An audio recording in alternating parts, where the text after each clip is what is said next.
আমাদের দেশি টগর ফুল গাছে এরকম গাছ ভর্তি ফুল পেতে হলে অবশ্যই নার্সারি থেকে গাছ নিয়ে আসার পর কিছুদিন বাড়িতে রেখে তা একটি 8 ইঞ্চি বা 10 ইঞ্চি পটে পটিং করতে হবে এবং মিডিয়াটি নিতে হবে normal garden soil 40% 40% vermi compost অথবা গোবর সার, আর তার সাথে 10% বালি আর 10% সিন্ডাল।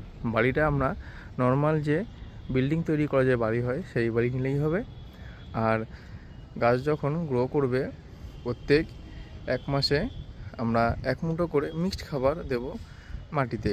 এছাড়া গাছের যখন ডাল বড় হবে তখন মাঝে মধ্যে গাছগুলোকে একটু প্রুনিং করে দিতে হবে, তাহলে কিন্তু এরকম গাছ ভর্তি ফুল আসবে।